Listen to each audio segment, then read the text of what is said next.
NCP, আপনি সময় আশাবাদী ছিলেন এনসিপি কে নিয়ে, কিন্তু দিনকে দিন এনসিপির তো চেহারা দেখছি আমরা। তাদের যেই ছেলেগুলা ছেঁড়া স্যান্ডেল পরে ঘুরতো, তারা এখন 15,000 20,000 টাকা জোড়ার জুতা পরে। তাদের লাক্সারিয়াস লাইফ দেখতে শুনতে পরিবর্তন হয়ে গেছে, প্রত্যেকের লাক্সারিয়াস লাইফ। তারা হাঁসের মাংস না পাইলে ওয়েস্টিনে নাস্তা করতে যায়। তাদের একটা কর্মসূচি শুরু হয়েছে আজ থেকে। সেই কর্মসূচি হচ্ছে পদযাত্রা। গত বছর পদযাত্রা আপনার মনে আছে, গোপালগঞ্জে গিয়ে কি সিচুয়েশন তৈরি হয়েছিল। এবার তারা গোপালগঞ্জে আর সাহস করে নাই, গোপালগঞ্জ বাদে সারা দেশে পদযাত্রা করবে। যদিও পদযাত্রা কর্মসূচি যতটুকু দেখলাম আজকে, লোক সংখ্যার দিক থেকে খুবই নগণ্য অবস্থা। এনসিপির রাজনীতি কোন দিকে যাচ্ছে, আপনার বিশ্লেষণ কি? আর সবশেষ জানতে চাই, বাংলাদেশে গত জুলাই আন্দোলনের পর থেকে রাজনীতিতে খিস্তি কেউ সবাই, এটা আওয়ামী লীগ বা আওয়ামী লীগ বিরোধী শিবির বলি, তবে আওয়ামী লীগ বিরোধী শিবির যে যারা জুলাই যোদ্ধা দাবি করে, জুলাইয়ের পরে যারা মাঠে সক্রিয়, ব্যবসা বাণিজ্য নিয়োগ টেন্ডার এইসবের মধ্যে, তারা খিস্তি কেউর গালিগালাজের একটা রাজনীতি শুরু করেছে, এবং তারা বলে যে গালিগালাজ ছাড়া নাকি রাজনীতির জোশ আসে না। গত এক সপ্তাহ ধরে রাজনীতিতে এই গালিগালাজ চর্চাটা খুব ভালোভাবেই হচ্ছে। আপনি জানেন যে মেহরাফুজ শাওনের একটা ফেসবুক পোস্ট ধরে তুলকালাম কাণ্ড। আমি একটু আপনার কাছে জানতে চাই যে এই খিস্তি কেউরের রাজনীতি কি আমাদের চলতেই থাকবে? মেজর আখতারুজ্জামান রঞ্জন, আপনার কাছে এই তিনটি বিষয়ে বিশ্লেষণ জানার আগ্রহ প্রকাশ করছি। একটি রাষ্ট্রের যখন সার্বভৌমত্ব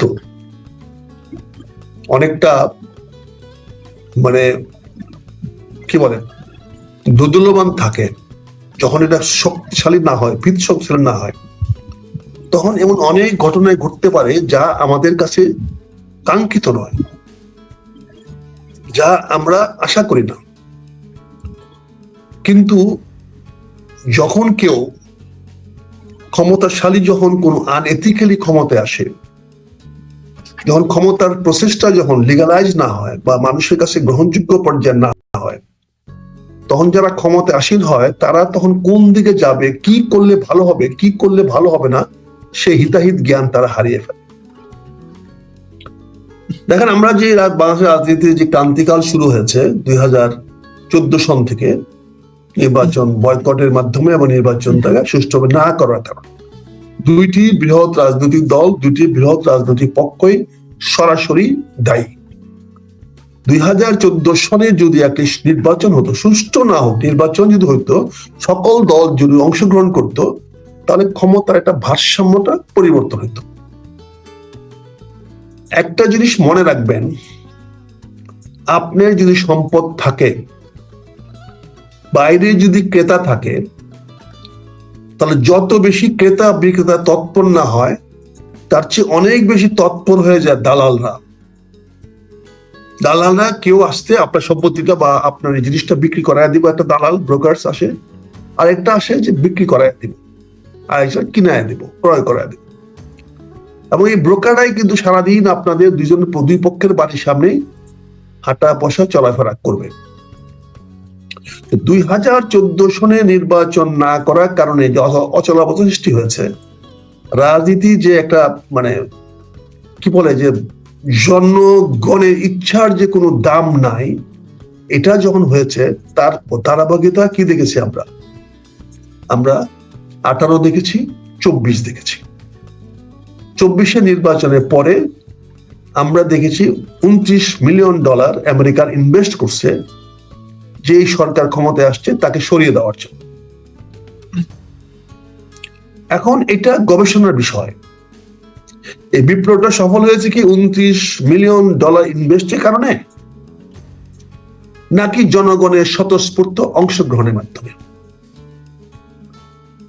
যে কোনো পলিটিক্যাল গেম টিম ক্যাপ্টেন থাকতে হয়, ফুটবল খেলা খেলতে টিম ক্যাপ্টেন থাকতে হয়, একটা কোচ থাকতে হয়, একটা টিম ম্যানেজার থাকতে হয়, না হলে একটা ফুটবল টিম, ক্রিকেট টিমও ঠিক মতো মাঠে কাজ করতে পারে না। আমাদের জুলাই বিপ্লব হয়ে গেল, এটা 36 জুলাই বিপ্লব, 36-এর নামে কে দিল? এই বিপ্লবের নেতাকে, বিপ্লবের দর্শন কি ছিল, এই বিপ্লবের সাংগঠনিক ভিত্তি কি ছিল, কিছুই আমরা জানি না। আমরা 5ই আগস্ট যারা সাহস করে রাস্তায় নামতে পেরেছে, যারা লোকবল নিয়ে রাস্তা দখল করতে পেরেছে, তারাই বিপ্লবী হয়ে গেছে। আর যারা হয়তো মনে করেছে না এই ঝামেলা যাবো না, গন্ডগোলে যাবো না, তারাই বিপ্লব পিছিয়ে পড়ে গেছে। এখন এই বিপ্লবটার পরে আজকে ধারাবাহিকতা কি আসলো? কথা নাই বার্তা নাই, ডক্টর ইউনূস সাহেব আসছেন। একটা জিনিস খেয়াল করে দেখেন, ডক্টর ইউনূস সাহেব যখন আসে তখন কিন্তু আমেরিকাতে নির্বাচন হয় নাই। 2024 সনের 5ই আগস্ট আমেরিকার ক্ষমতায় হলো ডেমোক্রেটিক বাইডেন সাহেব নির্বাচিত করেছেন, এবং বাইডেন সাহেবের সঙ্গে আমাদের ডক্টর ইউনূসের একটা সুসম্পর্ক ছিল এই হিলারি ক্লিন্টনের মাধ্যমে। এবং হিলারি ক্লিন্টনের নির্বাচনে আগের বার যে ট্রাম্প যে ভোটে পরাজিত হয়েছিল বাইডেনের সঙ্গে, সেই ভোটে আমাদের ইউনূস সাহেব বাইডেন সাহেবের পক্ষে কাজ করেছিল, চাঁদা দিয়েছিল এবং তার দলবল নিয়ে কাজ করেছিল, যার ফলে বাইডেন সাহেব তার প্রতি খুবই প্রীত ছিল। এবং পিটার হাসের নেতৃত্বে বাংলাদেশে ইউএসএআইডি একটা প্রজেক্ট হয়, সেটা হচ্ছে চেঞ্জ রিজিম। এটা আমেরিকানরা স্বীকার করেছে। ট্রাম্প সাহেব ক্ষমতায় এসে স্বীকার করেছে যে আমরা বাংলাদেশের বিপ্লবের জন্য $29 মিলিয়ন ইনভেস্ট করেছি in the project name, in the game name change regime. তার মানে আমরা A to Z যারা বিপ্লবের কাজ করেছি তারা তাহলে আমরা ভাড়াটিয়া হয়ে গেলাম। বলতে খুব দুঃখ লাগে, কষ্টকর, কিন্তু আমরা কিন্তু ভাড়াটিয়া হয়ে গেলাম। কারণ এটা বাইডেনের টাকায় বিপ্লবটা হয়েছে।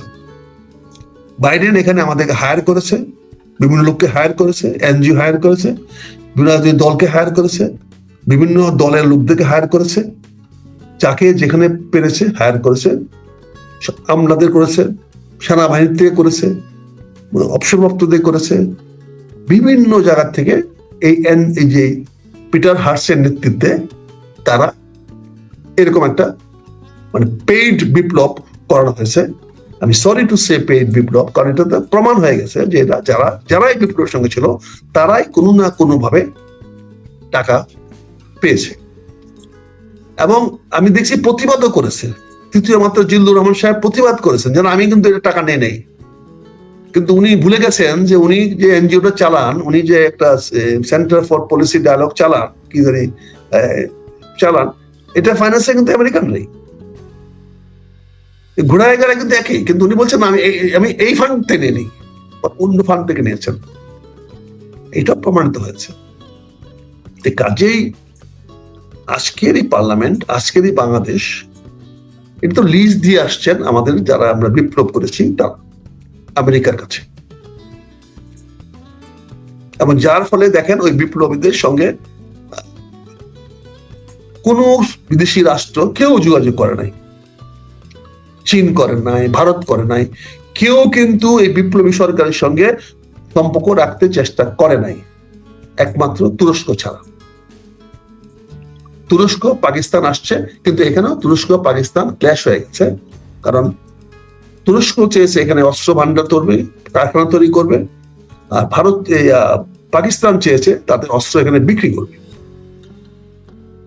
এখানেও দেখা গেল আমাদের সঙ্গে কেউ থাকলো না। বিপ্লবীর সঙ্গে আবুধাবি আসে নাই, কাতার আসে নাই, বিপ্লবীর সঙ্গে আমাদের সৌদি আরব আসে নাই, কেউ তাদের সঙ্গে ছিল না। তো ফলে কি হয়েছে, এটা আমেরিকান একটা অ্যাসাইন্ড এবং ভাড়াটিয়া লোকদের দ্বারা এটা করানো হয়েছে। সেটা শুনতে খুব খারাপ লাগে, কিন্তু আজকের বাস্তবতা আমরা কি দেখতে পাচ্ছি। আজকে তুমি যে দক্ষিণ প্লাজা অনুষ্ঠানটা কথা বলেছো, এটার বহিঃপ্রকাশটা কি? অর্থাৎ আমি যখন তোমাকে তোমার মহল্লার সমিতির সভাপতি বানিয়েছি,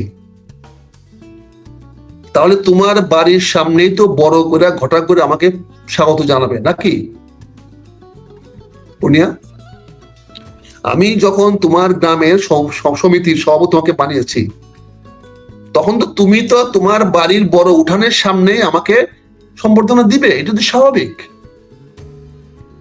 কাজে এখানে তো পরিষ্কার হয়ে গেছে জলবৎ তরলং যে মার্কিন যুক্তরাষ্ট্র আমাদেরকে এই বিপ্লবের মাধ্যমে আওয়ামী লীগের পতন ঘটিয়েছে, রিজিম চেঞ্জের নামে শেখ হাসিনাকে পরিবর্তন করেছে, কিন্তু শেখ হাসিনাকে ভারতের হাতে নিরাপদে ছেড়ে দিয়েছে। এখানে তাদের কোনো কিলিং মিশন ছিল না। এখানে যেটা করা হয়েছে সেটা হচ্ছে যে এখানে দুই ধরনের অস্ত্র ব্যবহার করে, তৃতীয় পক্ষের কোনো খাতে কোনো অস্ত্র ব্যবহার করে কিছু লোক, অনেক লোক মারা গেছে। কারণ একটা জিনিস পরিষ্কার করতে হবে, পরিষ্কার করে বুঝতে হবে, পরিষ্কার দায়ী করলে হবে না। পুলিশের মারা ছররা ভোটে কোনোদিন কোনো মানুষ মারা যাবে না।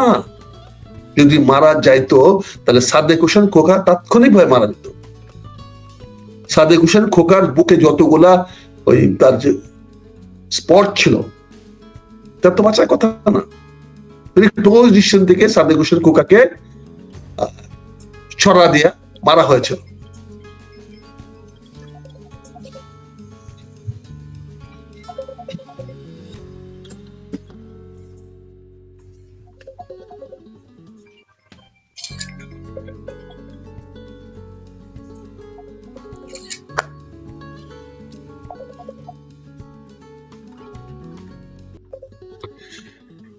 কাজেই আমাকে জিনিসটা বুঝতে হবে।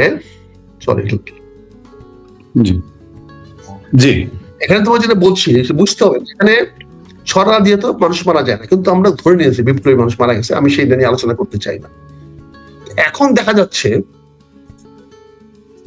মার্কিন যুক্তরাষ্ট্র তার মানে ঢাকঢোল পিটাইয়া তার খোলস ছেড়ে বেরিয়ে আসছে। আপনি জানেন চীনে যখন আমাদের মাননীয় প্রধানমন্ত্রী গেলেন, যাওয়ার একদিন আগে খলিল সাহেবের সঙ্গে দেখা করে পরে আমাদের রাষ্ট্রদূত বললেন, পরিষ্কার বললেন, যদি বাজি ধরতে হয় তাহলে আমেরিকার সঙ্গে বাজি ধরেন, জয়লাভ হওয়ার সুযোগ আছে।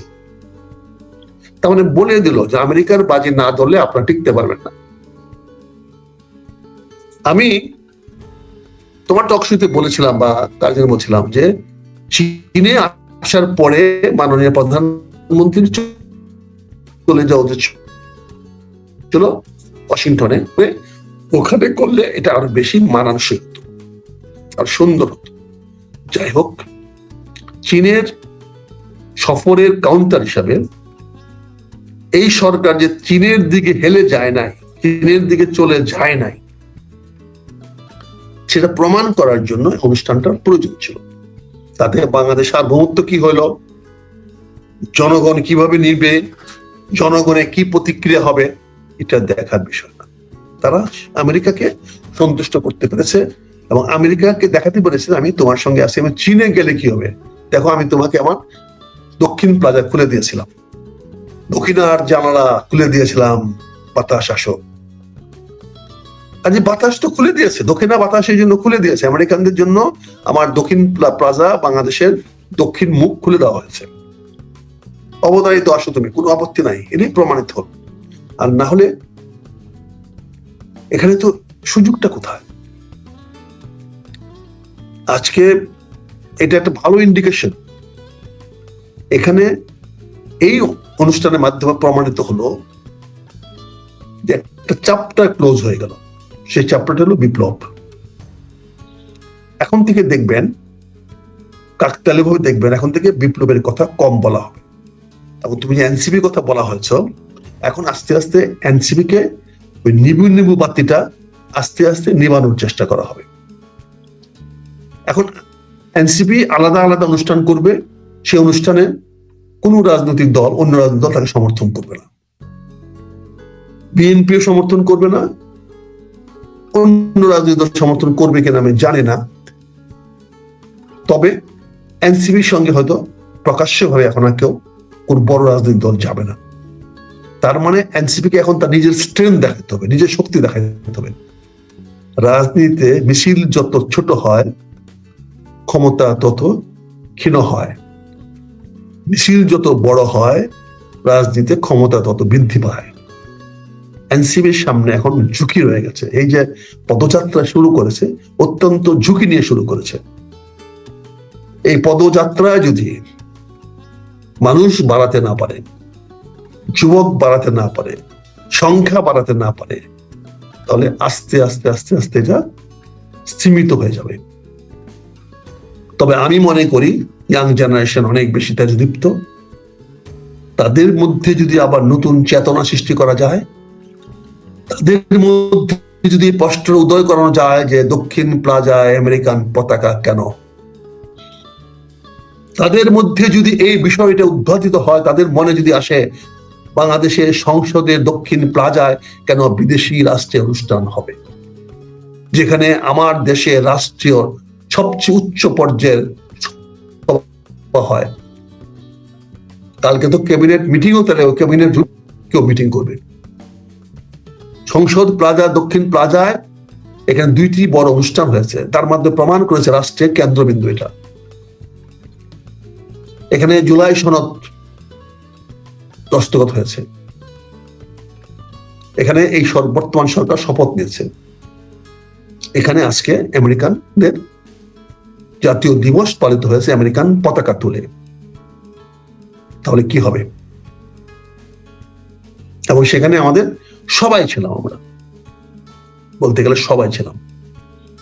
তার মানে এটা নিয়ে তো প্রতিবাদ করার ভাষাও আমাদের নাই, করার ক্ষমতা আমাদের নেই, কথাও বলতে পারবো না। কিন্তু এর ফলাফলটা কি? এখানে সরকারি দল, বিরোধী দল আমেরিকান কর্তৃত্বে চলবে। মেসেজটা পরিষ্কার হয়ে গেছে। আমরা যে প্রত্যাশা করেছিলাম চীনের কাছ থেকে অনেক বেশি ইনভেস্টমেন্ট আসবে, আমরা যে প্রত্যাশা করেছিলাম চীনের সঙ্গে বাণিজ্য আরো বাড়বে, আমরা যে প্রত্যাশা করেছিলাম আমাদের বিভিন্ন সমস্যার সমাধানে, আমাদের তিস্তা সমাধানে বা অন্যান্য বড় বড় মেগা প্রজেক্ট সমাধানে চীন আগায় আসবে, আমার মনে হয় এই বিষয়টি কোথায় যেন আটকে যাচ্ছে, কোথায় যেন এটাকে চ্যালেঞ্জের মুখে ফেলে দেওয়া হয়েছে। দক্ষিণ প্লাজায় আমেরিকার সঙ্গীত অনুষ্ঠান, এটা কিন্তু আমাদের কৃষ্টি, আমাদের সংস্কৃতি, আমাদের ধ্যান ধারণার সঙ্গে যায় না। আমি এটাকে অন্য কোনো জায়গায় হলে, এবার এরশাদ স্টেডিয়ামে বা যেটা আর্মি স্টেডিয়ামে যদি হইতো, আমি এটাকে ওয়েলকাম করতাম। এটা ঢাকা স্টেডিয়ামে হইতো, এটাকে আমি ওয়েলকাম করতাম। আমি অবশ্যই এখানে আমেরিকান প্রভাব বাংলাদেশে বাড়ুক, এটা আমি চাই। কিন্তু তার মানে এই নয় আমার জনগণের রক্তের বিনিময়ে, তার মানে এই নয় আমার স্বাধীনতার সার্বভৌমত্বের বিনিময়ে, তার মানে এই নয় আমি বিনা লাভে, বিনা প্রয়োজনে, জনগণের বিনা স্বার্থে আমি আমেরিকার পকেটে চলে যাব। আমেরিকার যদি আমার পাশে দাঁড়ায়, আমার সমস্যার অনেক সমাধান হবে, এটা বলার অপেক্ষা রাখে না। আমেরিকার বিরুদ্ধে যারা যায় তাদের অবস্থা ভালো হয় না, পৃথিবীর ইতিহাস দেখা গেছে। যতদিন ভিয়েতনাম, কম্বোডিয়া এরা আমেরিকানের পক্ষে ছিল না, ততদিন ওই এলাকায় শুধু যুদ্ধ যুদ্ধ যুদ্ধ হয়েছে। ভিয়েতনাম যুদ্ধ হয়েছে অনেক দিন, আমেরিকা নিজে সরাসরি যুদ্ধ করেছে, তার পক্ষে ছিল না। আজকে ভিয়েতনাম আমেরিকার পক্ষে, আজকের কম্বোডিয়া আমেরিকার পক্ষে, সরাসরি বিপক্ষে নয়। তারা চীনের সঙ্গে কম্পিটিশন করে ব্যবসা বাণিজ্য করছে, আমেরিকা তাদের সাহায্য করতেছে। ফিলিপাইন আমেরিকার পক্ষে, আজকের মালয়েশিয়া আমেরিকার পক্ষে, থাইল্যান্ড আমেরিকার পক্ষে। তাদের ওখানে কোন সমস্যা নেই, তারা যুদ্ধে আগাচ্ছে না। সৌদি আরব আমেরিকার পক্ষে, কাতার আমেরিকার পক্ষে। তাদের ওখানে ইরাক গুলি করে কিছু করতে পারে নাই। ইরাক ছিল আমেরিকার বিপক্ষে, ধ্বংস করে দিয়েছে। লিবিয়া ছিল আমেরিকার বিপক্ষে, অস্তিত্ব বিলোপ হয়ে গেছে। ইরান ছিল আমেরিকার বিরুদ্ধে, আজকে ইরানের অবস্থা কি হয়েছে। এবং আগামীতে যদি ইরান আমেরিকার সঙ্গে সুসম্পর্ক গড়ে উঠবে, এটাই দেখতে পাবেন আগামীতে। সৌদি আরবের মতো ইরানও আমেরিকার সঙ্গে সুসম্পর্ক রেখে চলবে, যেমন আফগানিস্তানে দেখতেছেন কি হচ্ছে। আজকে আফগানিস্তানকে গুলি করে মারতেছে পাকিস্তান। যে আফগানিস্তানের পক্ষে ছিল পাকিস্তান, যে আফগানিস্তানকে এতদিন ভিয়েতনাম যুদ্ধের পরে বড় যুদ্ধ আমেরিকানরা আফগানিস্তানে করেছে, সে আফগানিস্তান তার সরে গেছে। এখন আফগানিস্তানকে তাদের ভালো সম্পর্ক, পাকিস্তানের সঙ্গে এখন কন্ডো লাগিয়ে দিয়েছে। কাজেই বাংলাদেশ যদি আমেরিকার সঙ্গে না থাকে, সম্পর্ক ভালো না থাকে, তাহলে আমাদের বিপদ হওয়ার সম্ভাবনা আছে। আমরা ইতিমধ্যেই এত উগ্র হয়ে গেছি, এই যে গালাগালি কথা বললাম, আমাদের গ্রাম্য পলিটিক্স বাংলাদেশের রাজনীতি চলে আসছে। বিভিন্ন সোশ্যাল মিডিয়া মাধ্যমে গ্রামের অশিক্ষিত এবং সাধারণ লোকেরা, যারা লেখাপড়া জানে না, যাদের জ্ঞান সীমিত, যারা কোনো কিছু গভীরে যাওয়ার ক্ষমতা রাখে না, যারা লিপ সার্ভিস দিতে পারে, তাদের কারণে তুমি যে খিস্তি খাচুরি বললো, এটা তাদের স্বাভাবিক ভাষা হয়ে গেছে। কারণ ঢাকা ইউনিভার্সিটিতে আমরা দেখেছি রাতের ওখানে কি মিছিল হয়েছিল, কি অকথ্য ভাষায় মিছিল করেছিল ছেলেমেয়েরা। এটা আমার বিশ্ববিদ্যালয়ের ছাত্র, এরাই তো আজকে পড়াশোনা যাবে। চিন্তা করেন আগামী দিনে আমাদের পড়াশোনার অবস্থা কি হবে। কোন নিয়ম কারণ এরা মানবে? এই ইউনিভার্সিটি ছেলেরাই তো আজকে যারা পাশ করবে, তারা বর্তমানে বিসিএস পরীক্ষা দিয়ে সরকারি কর্মচারী হবে, তারা তো সব বিপ্লবী হয়ে যাবে। তারা তো কথায় কথায় বিপ্লবের পক্ষে কথা বলবে, তারা তো বিপ্লব ছাড়া কিছু বুঝবে না। বিপ্লব যখন তারা আসবে, তখন তাদের বিপ্লবকে ঠেকাবে। এই বিপ্লবী ছেলেগুলো আগামী, ইতিমধ্যে অনেক পুলিশে যোগদান করেছে, সিভিল ক্যাডারে গেছে, এবার বিসিএস পাস করেছে। আগামী 3 থেকে 5 বছরের মধ্যে এরাই তো সব কি পজিশন চলে যাবে, তারা এই বিপ্লবীরা। তাহলে এই বিপ্লবীদের বিরুদ্ধে আরেকটা বিপ্লব করতে গেলে কি অবস্থা হবে? তাহলে আমরা কোন দিকে যাচ্ছি, কিসের দিকে যাচ্ছি? যে কোনো একটি সরকারের বিরুদ্ধে যদি বিপ্লব করে সরকার পতন করানো নিয়মতান্ত্রিক হয়ে থাকে, বিপ্লব যদি স্বাভাবিক হয়ে থাকে, তাহলে প্রতি বছর বিপ্লব হতে অসুবিধা কোথায়? তারা বলে প্রতি মাসে বিপ্লব হবে। বিপ্লব যদি কাম্য হয়, বিপ্লবই যদি আমাদের সবচেয়ে বড় পরিবর্তনের উপায় হয়, তাহলে বিপ্লব 10, 20, 15 বছর পরে হবে, বিপ্লব প্রতি বছর হবে। আর বিপ্লব যদি ইতিবাচক হয়ে থাকে, বিপ্লব যদি কল্যাণ বয়ে আনে, বিপ্লব যদি রাজনীতি নির্বাচনের বিকল্প হয়ে থাকে, তাহলে রাজনীতি কেন করব, নির্বাচন কেন করব? আমি বিপ্লবী দল বানাবো, আমি প্রতিদিন বিপ্লবী করব। এবং অনেক রাজনৈতিক দল এই চিন্তা নিয়ে শুরু হয়ে গেছে। আজকে আমি শুনি অনেক বড় বড় কর্নেল, ব্রিগেডিয়ার সাহেবরা বলেন, জেনারেল সাহেবরা বলেন, ভারতের পক্ষে কথা বললে ভারতে চলে যান। এরকম দুঃসাহস তারা দেখাচ্ছে। কিসের কারণ দেখাচ্ছে?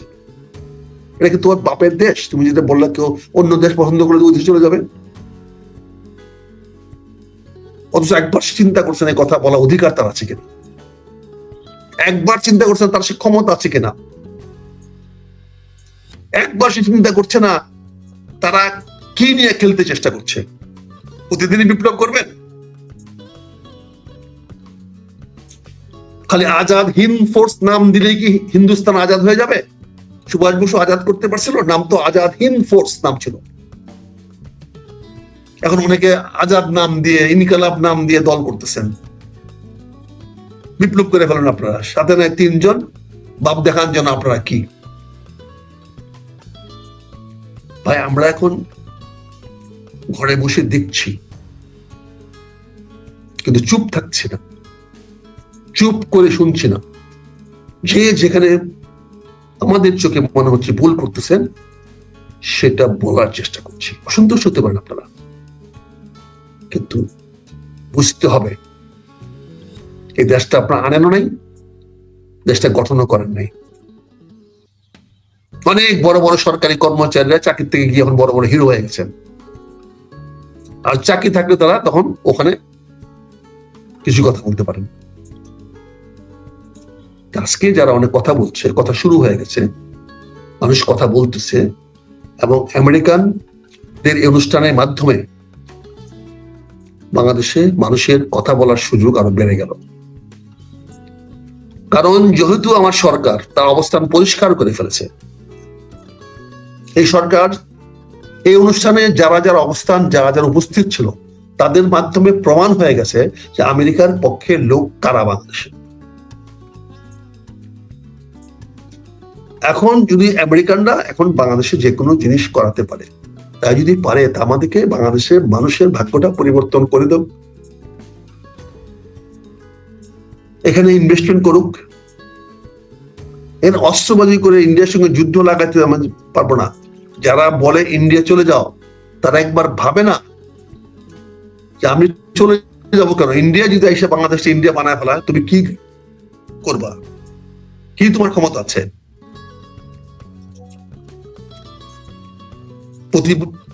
এখন একটা বিপ্লব করেন তো। এখন যে আর্মি নামান, আর্মি কেন নামান? কোথায় কোথায় আর্মি নামাই দিন। কদিন আগে আওয়ামী লীগের মিছিল হবে বলে আর্মি নামাই দিচ্ছেন। আগামী আরেকটা অনুষ্ঠান এখন আওয়ামী লীগ প্রস্তুত নিবে না, একবার দেখলো যে আর্মির নামান। আরেকবার যদি প্রস্তুতি নেওয়ার পরে যদি একটা দুইটা আর্মির উপরে আক্রমণ করে বসেন, প্রস্তুতি নিয়ে রাখে, তারা কি করবেন? এই যে আপনি গোপালগঞ্জ যাওয়ার মতো সাহস দেখাতে পারলেন না মিছিল করার জন্য, তার মানে কি? তার মানে রেজিস্ট্যান্স ক্রিয়েট করতে পারলে, হেডম থাকলে বড় হওয়া যায়। তা আওয়ামী লীগের হেডম যখন বাড়বে না, আমি তো মনে করি আওয়ামী লীগের এখন সুযোগ হেডম দেখানোর, আঘাত করার সময় এখন। আর যদি না পারেন তাহলে বড় বড় আমার এই টক শোতে এসে গালালি করলে কি লাভ? আমরা জাতীয়তাবাদী শক্তি, আমরা স্বাধীনতার পক্ষে শক্তি, ৭১ শক্তি। আমি আওয়ামী লীগের পক্ষে শক্তি না। আমরা বাংলাদেশের পক্ষে শক্তি, বাংলাদেশ স্বাধীনতার পক্ষে শক্তি, সার্বভৌমত্বের পক্ষে শক্তি। আমরা এখানে থাকবো, তাতে যায় জীবন যাবে। কিন্তু তোমার ৩টি বিষয় তুমি এখানে তুলে নিয়ে আসছো। আমি যেহেতু মার্কিন যুক্তরাষ্ট্রের মতো একটা বিশাল দেশ কে আমার দেশের সরকার অনুমতি দিয়েছে, আমি সেটা মার্কিন যুক্তরাষ্ট্রের কোনো ভুল বলবো না। তবে এটা বলবো, আমার সরকার একটি নতজানু পররাষ্ট্রনীতি গ্রহণ করেছেন। খলিল সাহেব যে আমার সরকারকে বিভ্রান্ত করছে, এখানে অন্তর্বর্তী সরকারের তথ্য সেক্রেটারি, ইনফরমেশন সেক্রেটারি এখানে আসছে কেন? সে বাংলাদেশে কি প্রাসঙ্গিক? বাংলাদেশের রাজনীতি এরা কি প্রাসঙ্গিক? এদের কি আছে? তারা কিভাবে বাংলাদেশের রাজনীতিকে প্রভাবান্বিত করতে পারবে? এই লোকগুলা কারা? এগুলো তো আবার গন্ডগোল লাগানোর পায় তারা করবে। আর পরিশেষে আমি বলবো, এনসিপি ব্যাপারে বলবো, এনসিপি কে স্ট্রাগল করতে হবে। এনসিপি হঠাৎ করে একটা বিপ্লবের মাধ্যমে জন্মগ্রহণ করেছিল, এটাই ছিল আমাদের প্রত্যাশা। কিন্তু পরবর্তী দেখা গেল যে তারা বিপ্লবী নয়, তাদের জন্মটা কলঙ্কজনক, কর্মটা গৌরবের, কর্মটা খুবই গৌরবের। যে কর্মের সঙ্গে তারা জড়িত হতে পারছে গৌরবের, কিন্তু তাদের জন্মটা কলঙ্কের মাধ্যমে হয়েছে। দেখা যাচ্ছে সবাই কম বেশি ইউএসএইড এর ওই ফান্ডিং এর সঙ্গে ডাইরেক্টলি ইনডাইরেক্টলি জড়িত। এটা দুর্ভাগ্যজনক, এটা গ্রহণযোগ্য হতে পারে না।